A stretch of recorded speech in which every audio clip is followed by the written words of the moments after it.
নমস্কার, শুভ ষষ্ঠীর অনেক অনেক প্রীতি এবং শুভেচ্ছা রাজ্যবাসী এবং আমাদের বিজ্ঞাপনদাতাদের। এই উৎসব মৌসুমে রাজ্যের বিভিন্ন জায়গায় সামাজিক কর্মসূচি চলছে। ঠিক তেমনি দেখা গেছে বিধানসভা বিধায়কের উন্নয়ন তহবিল থেকে অ্যাম্বুলেন্স প্রদান হচ্ছে। কদমতলা তরুণ সেবা দল ক্লাবে এই অ্যাম্বুলেন্স প্রদান করা হয়।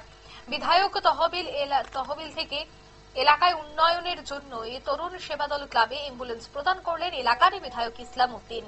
তিনি কি বলছেন এদিনের এই অ্যাম্বুলেন্স বিতরণকে কেন্দ্র করে শোনাবো। কদমতলা পূর্তি বিধানসভা কেন্দ্রের বিধায়ক এলাকা উন্নয়ন তহবিল থেকে ওই তরুণ সেবা ক্লাবে যারা কর্মকর্তা আছেন তারা আনুমানিক 1 বছর পূর্বে এটা শারদীয় দুর্গাপূজার উৎসবে এসেছিলাম। ওনারা দাবি করেছেন একটা অ্যাম্বুলেন্স দেওয়া যায় কিনা। তো বিশেষ করে ওনাদের প্রস্তাবকে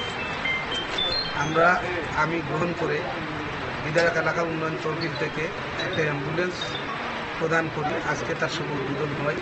এই শুভ উদ্বোধনী অনুষ্ঠান আপনারা শুনলেন তাদের এই বক্তব্য। বাম বিধায়কের অ্যাম্বুলেন্স প্রদান বিধায়কের উদ্যোগেই বিধায়ক উন্নয়ন তহবিল থেকেই এই টাকা প্রদান করা হয়েছে।